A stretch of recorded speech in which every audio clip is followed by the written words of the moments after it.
Spirit, but I want to believe we're the manifestation of God on the earth. He is the restrainer.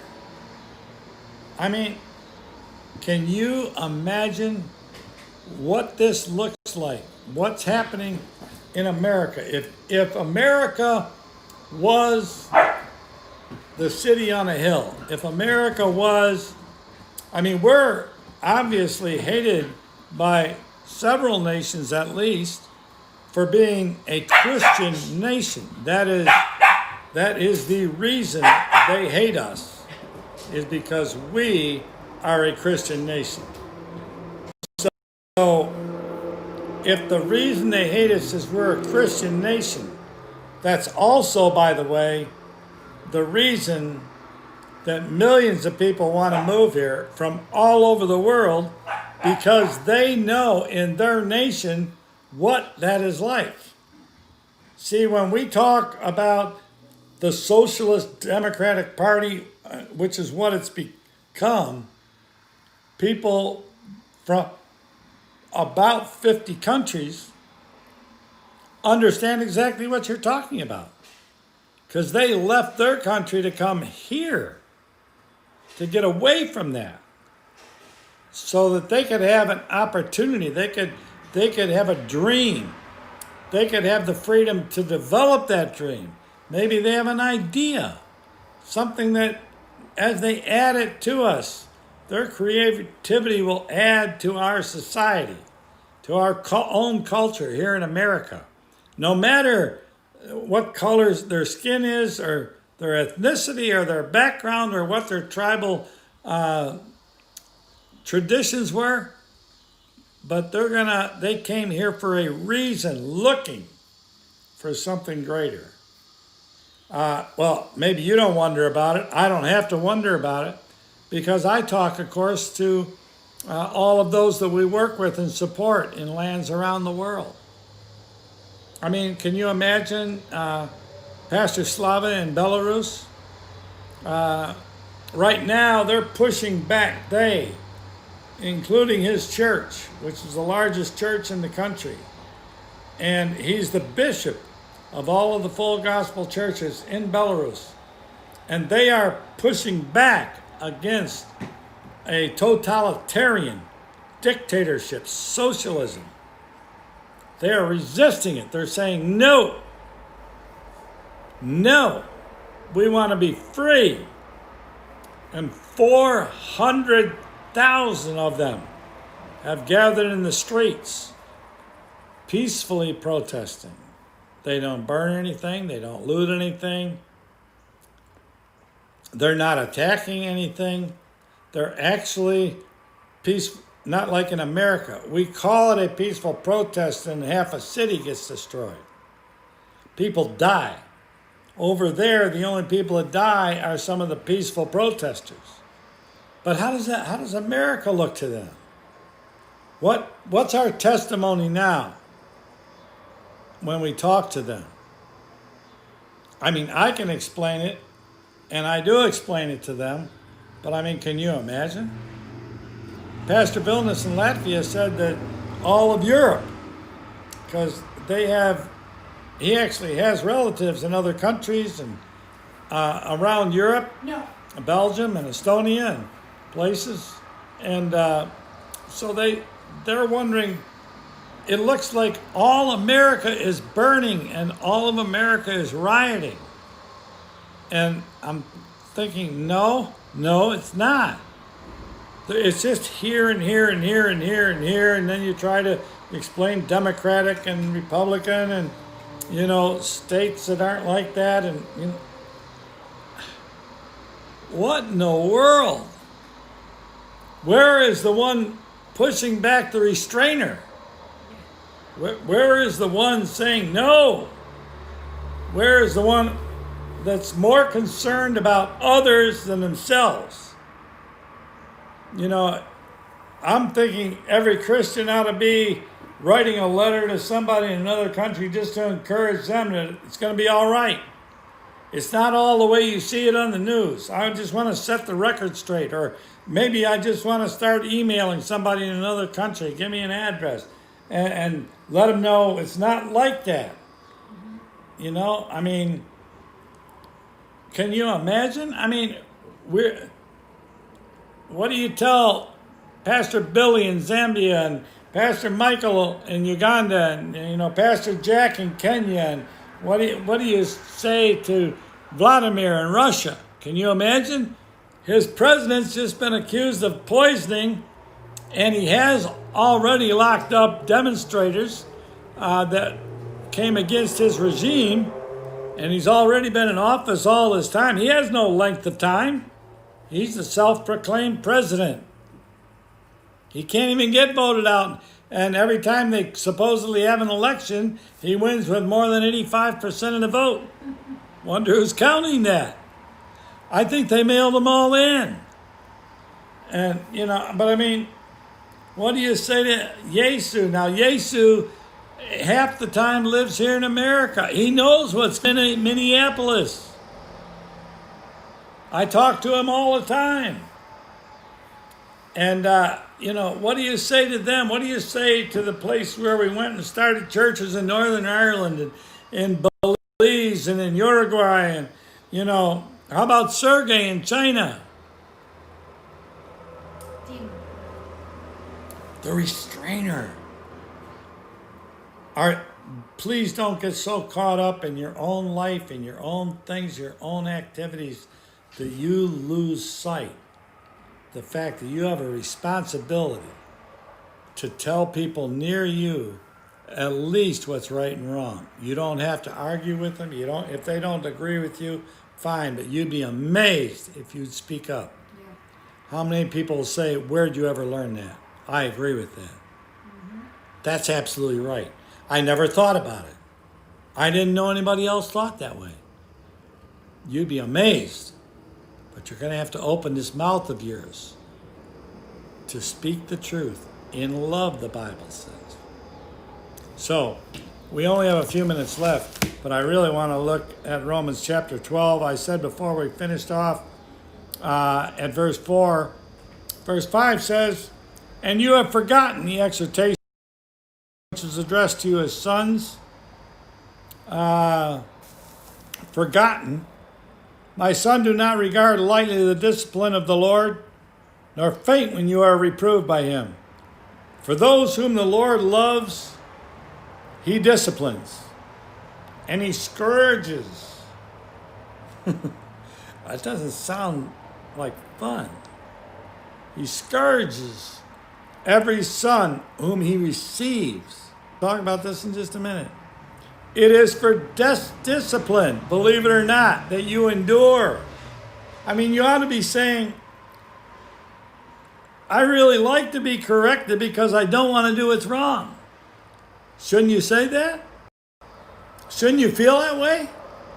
Shouldn't you be grateful when somebody points out to you, no matter really who they are, if you're wrong, don't you want to be told that's wrong? Everybody knows, if you're doing something wrong at work, if you do it wrong at work long enough, you're going to get fired. Wouldn't it be a little less painful to not get fired and be told, that's not what we do here? That's being corrected. That would be disciplining you. That would be making you change your attitude or your thinking or your actions to what is right from what is wrong. So many Christians are being disciplined by the Lord, by the way, but they don't know it. So they just keep doing it. I mean, come on. I use the illustration all the time. I guarantee you, if I accidentally hit my hand with a hammer, I will not do it again. Why? Because I'm not stupid. I sure won't do it on purpose. So, it is for discipline you endure. God deals with you as with sons. For what son is there whom his father does not discipline. Unfortunately, today, there are many. It would be wonderful if every father was a perfect father. If you had one, awesome. If you didn't have one, I feel bad for you. Mine died when I was 15. I had very little direction. I didn't even know him very well. I wanted to know him, but I didn't realize till later how hurt he was and how I didn't realize that there was a lot of conflict with my mom. I thought everybody just talked loud.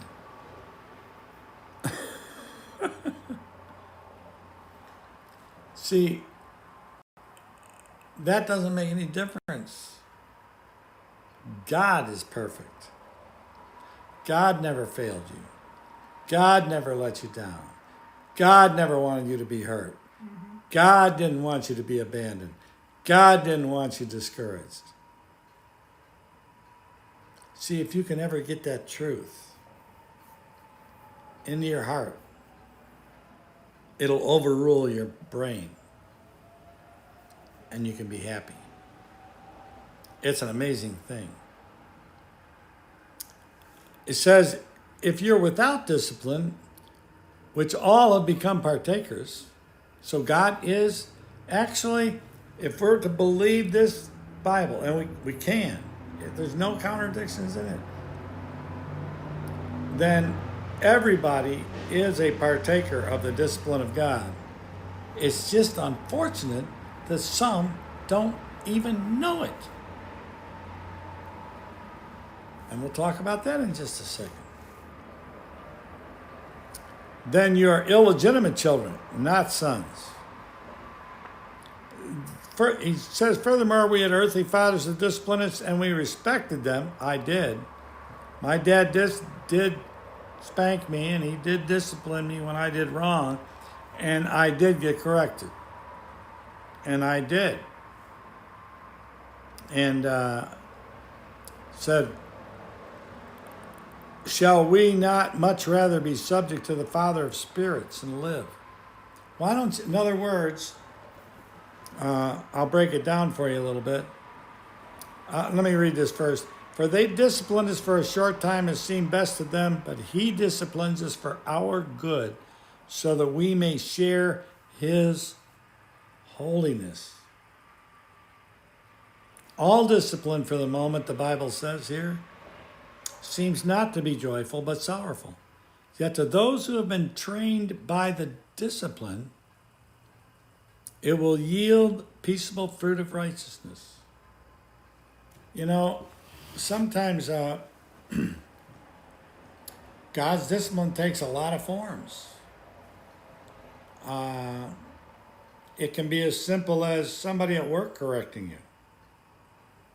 It can be simple as somebody at church correcting you. It can be simple. Now, again, I'm not talking about criticism. I'm not talking about somebody criticizing you. I'm talking about them disciplining you. And remember, discipline actually means correcting what is wrong so you can do what's right. Correcting that's discipline. You might get disciplined. Some of you have been fired. Believe it or not, if you're on your 7th or 8th employer and it had nothing to do with you, you kept getting fired, you're probably getting disciplined and you're just too stubborn to want to change. You're actually, I don't know, but maybe you're doing something wrong. Did you ever think that? Instead of thinking, well, he's crazy, she's crazy, I don't have to listen to them. Who do they think they are? I have a right to my own opinion. Well, maybe, but you're unemployed. You know, what if you had a grateful heart? What if you had a thankful heart? What if you were honorable? What if you complimented them? What if you found out the way to do your job the right way? What if you made inquiry? What if you found out, you know, when you go to a church, instead of butting heads with everybody, why don't you find out, well, what's the church do? Why are we even here? why do we gather? You know, what's this stuff all about? Why don't you ask? Instead of assuming you know everything. Maybe you don't. Maybe you do know everything. You can be a great benefit to us. Some of us are trying to find stuff out. But maybe you don't know everything. In which case, you're going to get disciplined. You know, that's the second person that told me that. I'm out of here. Where are you going? You can't run away from you. What if you're wrong? Is somebody actually trying to correct you about something wrong to help you do what's right, or are they just being critical?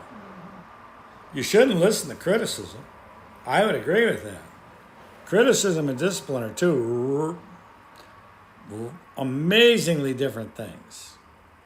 You and I are supposed to be disciplined enough that we're not easily shaken from our composure by a riot or a fake news or whatever. Well, I saw it on TV, it must be real. Well, maybe. Maybe not. Why don't you wait? I have an idea. Do you know why when there's an accident, if the police come, and let's assume they're not bad, what if they come and they're going to ask questions? Do you have any idea why would they do that? Why do they talk to one driver and then the other driver? Because they want to find out if both those drivers at that accident were at the same accident. And if one of them says, well, I was minding my own, I did hit him, but it wasn't my fault. My steering locked up. It's never happened before. I think it freed up after the collision. And the other driver says, I have no idea what happened. I was driving down the road and this guy drove right into me. Let me see now. They're investigating. They're trying to get the information so they can make a determination. Why don't we let the investigation happen so they can make the determination? You're not the judge and jury unless you're part of the new cancel culture. I don't like it, cancel it. I don't like that statue, I'd like to put up a movie star. Oh, they don't have any suggestion on who to put up, by the way. So, we're going to go to prayer. Your prayer tonight could change the nation. Your action tomorrow, opening your mouth and speaking at work or anywhere you go, if you see something wrong, don't be critical. We don't need more critics. But wherever something needs corrected, don't be afraid. Don't be ashamed. Don't be timid. God bless you. We're praying for you. It's going to be an awesome prayer time.